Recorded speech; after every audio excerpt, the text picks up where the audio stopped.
In this video, I'm going to show you how to change a background image in Systeme, something like this blurred top image here, how you can download a new image, place it in a Canva to resize it and add the same kind of effect, and then reinsert it into Systeme. First thing we'll do is open up our funnel. And once you're in the editor here, you'll see the image is a horizontal image that is going to fit into this section here. I'm going to now open up the Canva file supplied with the template and just have a look at that image. That's this one here. You'll notice that if I click on transparency, it's got a transparency of 45. So I've made it a bit lighter so that white background shows through. I've also got on the edit tab a blur. You can click on that blur. It's applied to the whole image of 20. And most of the time Canva can keep all those settings for you if you drag in a new image. So we'll give that a go now, and if not, we can just look back at what we've already selected and reapply it to the image. So if I jump on something like a stock photo website, Pexels is a really good one. It's free and you can use them for commercial use. I'm going to grab this office photo here, click download, downloads to my computer. If I open up Canva, I'm going to drag that into the upload section. From downloads to upload and drop that. And the reason being, when you drag it from the upload section onto the page rather than just dropping it anywhere, it does remember the settings. So I'm just dragging that over and you'll see it snapped into place. And if I let go, it applies the blur and it's applied the transparency. It's remembered that. So that's a really easy way to drop it in and get the same effect on your own image. From here, we go to share, download. JPEGs or JPGs are a little bit smaller than PNGs most of the time, so I like to use those as backgrounds, especially if they have a blur, because it doesn't matter if the quality is a little bit lower. It doesn't really show through on that blur effect.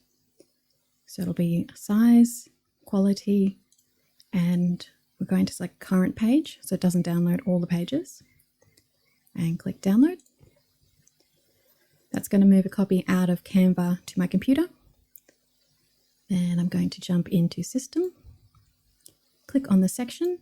This whole left sidebar has changed. We're looking for background. I'm going to click on that little bubble there for background image. I'm going to delete the current image. Click upload. I'm going to untick optimize because I've already saved it from Canva a little bit smaller. We really don't need to optimize that image again and it might get too compressed and look a little blurry. So we're going to leave that one unticked. I'm going to drag the download from my download history into Systeme. It's doing the little upload and click insert. And that's the image replaced. So it's got a similar effect. Most of the image was white, so you can still read the text. It's got the blur effect and everything came through exactly how we saved it from Canva. You can click save. And view the funnel.